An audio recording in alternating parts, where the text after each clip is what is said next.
Chief ministers वुचान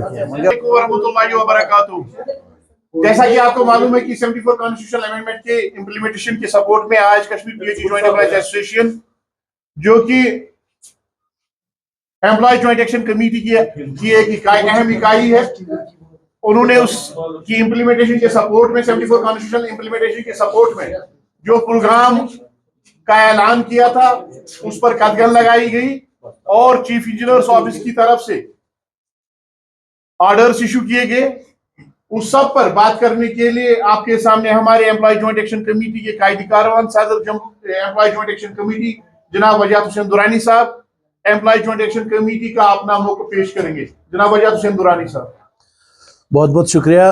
जैसा कि आप लोग पिछले दिनों से इस चीज़ को विटनेस हैं, आपके जो एम्प्लॉयज़ पीएचई एम्प्लॉयज़ है, इन्होंने जदोजहद शुरू की है कॉन्स्टिट्यूशन के एक प्रोविजन की इम्प्लीमेंटेशन के लिए। ये निहायत ही अफसोस का मुकाम है कि मुलाजिम आज तक जब भी सड़क पे आया है या प्रेस कॉन्फ्रेंस की है अपने मुतालबात के हक़ के लिए, अपने मसाइल के लिए, लेकिन आज हालात यहाँ तक पहुँचे हैं जम्मू कश्मीर के कि मुलाजिम ये मुतालबा कर रहा है कि कॉन्स्टिट्यूशन को यहाँ इम्प्लीमेंट करो, कॉन्स्टिट्यूशनल अमेंडमेंट्स को इम्प्लीमेंट करो, और महकमे में बैठे अफसरान अपने आप को कॉन्स्टिट्यूशन से ऊपर समझते हैं और वो कॉन्स्टिट्यूशन अमेंडमेंट को इम्प्लीमेंट नहीं करते। ये शर्म का मुकाम है और लम्हे फिक्रिया है, खासकर एडमिनिस्ट्रेशन के लिए, मौजूदा सरकार के लिए, एलजी गवर्नमेंट के लिए। ये जो 74th कॉन्स्टिट्यूशनल अमेंडमेंट है 1993, ये पार्लियामेंट ऑफ इंडिया ने एक्ट पास किया था। जम्मू कश्मीर में इसको इंप्लीमेंट नहीं कर रहे थे बिकॉज ऑफ आर्टिकल 370। यहां पे पार्शियली इसको इंप्लीमेंट किया गया जब म्युनिसिपल कॉर्पोरेशन एक्ट 2000 बना, जब म्युनिसिपलिटी एक्ट बना 2000, वो partial implementation of the act थी। जब एब्रोगेशन ऑफ आर्टिकल हो गया 370 5 अगस्त 2019 को, तो constitution amendment 74th constitution amendment by default यहां पे इंप्लीमेंट हो गया, एप्लीकेबल हो गया जम्मू कश्मीर में। इसके लिए हमें मुतालबा करने की क्या जरूरत थी? और इसके ऊपर इससे बड़ा अलमिया यह कि जम्मू डिवीजन में इस एक्ट को इंप्लीमेंट किया गया इन लेटर एंड स्पिरिट। क्या वजह है कश्मीर में पीएचई के अफसरान या दीगर अफसरान वो नहीं चाहते हैं कि इंडियन कॉन्स्टिट्यूशन का यह प्रोविजन यहां पे इंप्लीमेंट हो? सरकार को यह देखना चाहिए। हालांकि इसमें ना एडमिनिस्ट्रेटिव ऑर्डर की जरूरत थी, ना सरकार के किसी डायरेक्टिव्स की जरूरत थी, क्योंकि ये पार्लियामेंट का एक्ट था। एब्रोगेशन के बाद ये बाय डिफॉल्ट यहां पे इंप्लीमेंट हो गया। उसके बावजूद भी सरकार ने इसमें हुक्मनामे जारी किए, चाहे वो यहां की कैबिनेट थी एलजी साहब की, एडमिनिस्ट्रेटिव काउंसिल, चाहे यहां के जेडी है, उन्होंने इस चीज को डायरेक्ट किया है कंसर्न अथॉरिटीज को, आप इसको इंप्लीमेंट करें इन लेटर एंड स्पिरिट। मगर अफसोस का मुकाम यह है आज मुलाजिम अपने मुतालबात को लेकर सड़क पे नहीं है। आज मुलाजिम यहां पे प्रेस कॉन्फ्रेंस इसलिए नहीं कर रहा है कि हमें रेगुलराइज करो या दूसरी चीजें करो, वो अलग हमारा एक मामला है। आज हम कहते हैं कि हिंदुस्तान की हमारे मुल्क का जो कानून है, जो हमारे मुल्क का जो आईन है, जो कॉन्स्टिट्यूशन है, उसका प्रोविजन है 74 उसको इंप्लीमेंट करो। आप मुझे बताइए,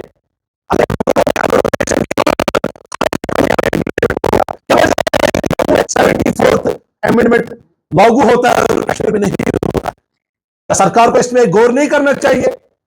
क्या अब मुलाजमीन सड़कों का रुख कर रहे हैं इसलिए कि क्या मुलाजिम अब जदोजहद करेंगे कि कॉन्स्टिट्यूशन ऑफ इंडिया को इंप्लीमेंट करो? क्या यहां अभी भी आर्टिकल 370 इन्वोक है पीएचई में? अगर ऐसा है तो हमें बताया जाए, वरना क्या वजह है कि सरकार खामोश तमाशाई बैठी है, वो नहीं देख रही है कि पीएचई के आला अफसरान इस अमेंडमेंट को इंप्लीमेंट क्यों नहीं कर रहे हैं? क्या वजह है? क्या हम और कुछ चीज मांग रहे हैं? हम सिंपली आपसे कह रहे हैं कि जो कॉन्स्टिट्यूशनल अमेंडमेंट है 74th, जिसको आपने जम्मू में लागू किया, अब कश्मीर में क्यों नहीं करते? यह अमेंडमेंट हुआ था एम्पावर करने के लिए जो लोकल बॉडीज है, म्युनिसिपलिटीज है, ताकि लोगों को वो सहूलियत मिल सके, और अफसरान ही इसमें रुकावट बन रहे हैं। हमारे चीफ इंजीनियर हो या कोई अफसर हो, वो तनख्वाह लेता है, वो ड्रॉ करता है अपना power because of the constitution of India. और मजे की बात यह है और मजे का बात यह है कि वो बंदा जो तनख्वाह लेता है, जो कुर्सी को एंजॉय करता है because of the constitution of India, वही इंप्लीमेंट नहीं कर रहा है इस प्रोविजन को। तो इस वक्त जो पीएचई कोऑर्डिनेशन कमेटी ने प्रोग्राम दिया है, एम्प्लॉय जॉइंट एक्शन कमेटी का, हर एक फर्द, हर एक मुलाजिम जम्मू कश्मीर का इनके इस प्रोग्राम के साथ है। अगर सरकार ने, मैं आपकी वसातत से एलजी सरकार से गुजारिश करता हूं, मैं उमर अब्दुल्ला साहब से गुजारिश करता हूं, मैं लीडर ऑफ अपोजिशन जनाब सुनील शर्मा साहब से गुजारिश करता हूं, क्योंकि आपको यह याद रखना चाहिए इस असेंबली का वजूद because of constitution of India है। इनके पास जो ओहदे हैं, जो पब्लिक रिप्रेजेंटेशन इनके पास है, that also because of the constitution of India. इन सब लेजिस्लेटर्स का फर्ज बनता है, वो चाहे अपोजिशन में हो चाहे वो इख्तिदार में हो, उनका फर्ज बनता है कि इन कॉन्स्टिट्यूशन ऑफ इंडिया की वो रखवाली करे और उनके प्रोविजंस को यहां पे इंप्लीमेंट करे। मैं इन तमाम लोगों से गुजारिश करता हूं कि आप मेहरबानी करके इसमें मुदाखलत करें, इंटरवीन करें और इस 74th अमेंडमेंट ऑफ कॉन्स्टिट्यूशन, जो 74th कॉन्स्टिट्यूशनल अमेंडमेंट है, उसको इन लेटर एंड सेपरेट यहां पे इंप्लीमेंट किया जाए। वरना मजबूर होके हमें दिल्ली भी जाना पड़ेगा, हम वहां पे जाएंगे, पार्लियामेंट के बाहर जाएंगे, हम होम मिनिस्टर के पास जाएंगे कि आप हमें बताइए कश्मीर में कानून आप आधा नाफिज करते हैं और आधा नहीं करते हैं। अगर एब्रोगेशन हुआ, क्या हम पूछ सकते हैं अपने चीफ इंजीनियर साहब से कि वो अभी भी 370 के पीछे खड़े हैं? क्या वो अभी भी एब्रोगेशन को नहीं मानते हैं या वो खुद को कॉन्स्टिट्यूशन से ऊपर मानते हैं? या तो सरकार हमें मुतमईन करे कि यह एक्ट कश्मीर के लिए नहीं है, उसके लिए वो ब्लैक एंड व्हाइट में एक ऑर्डर निकाले, हम मुतालबा नहीं करेंगे। अगर ये कॉन्स्टिट्यूशन कश्मीर से लेकर कन्याकुमारी तक एप्लीकेबल है, तो क्या वजह है खाली कश्मीर प्रोविजन को इसके लिए महरूम रखा गया है? क्या वो नहीं चाहते हैं कि लोगों को वो सहूलियत हो जो इसकी वजह से उनको मिलेगी? क्या वो नहीं चाहते हैं कि एम्प्लॉयज को वो फैसिलिटी मिले जो इस अमेंडमेंट की वजह से मिले? आज हम इस प्रेस कॉन्फ्रेंस के जरिए सरकार से, बिलखसूस उमर अब्दुल्ला साहब से और एलजी साहब से गुजारिश करते हैं कि वो पर्सनल इंटरवीन करके ये देखे कि क्या वजह है, बल्कि यहां कमीशन बिठाया जाए, एक इंक्वायरी हो कि इस अमेंडमेंट को आज तक इंप्लीमेंट क्यों नहीं किया गया। और इससे बड़ा कि जो सबसे बड़ा सुतून है कॉन्स्टिट्यूशन ऑफ इंडिया का, वह है जुडिशरी। जुडिशरी ने भी इसमें इंटरवीन करके ऑर्डर दिया है। हमें समझ नहीं आती है कि अफसर इतने बड़े हैं कि वो कॉन्स्टिट्यूशन से भी बड़े हो गए, वो जुडिशरी से भी बड़े हो गए, वो एडमिनिस्ट्रेटिव ऑर्डर से भी बड़े हो गए, और उसके बाद में वो ऐसी थ्रेटनिंग देते हैं मुलाजमीन को, जो उन्होंने कल लेटर निकाली है चीफ इंजीनियर साहब ने, हम उसकी मजम्मत करते हैं।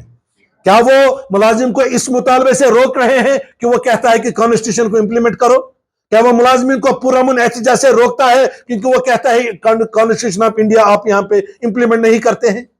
क्या इस वजह से वो ऐसी लैंग्वेज यूज करते हैं अपनी लेटर में कि हम इनके खिलाफ कार्रवाई करेंगे? किस बात की कार्रवाई करेंगे? कार्रवाई आपके खिलाफ होनी चाहिए क्योंकि आपने वायलेट किया है कॉन्स्टिट्यूशन ऑफ इंडिया को। अगर आप इसी तरह से रहे, हम कोई भी कानूनी चाराजोई करेंगे, लेकिन हम उन लोगों को सजा दिला के रहेंगे जो कॉन्स्टिट्यूशन के साथ खिलवाड़ करते हैं, जो मुलाजमीन के जज्बात के साथ खिलवाड़ करते हैं, और यहां पे एक ऐसी सियासत चलाते हैं कि जम्मू में एक कानून है, कश्मीर में दूसरा कानून है।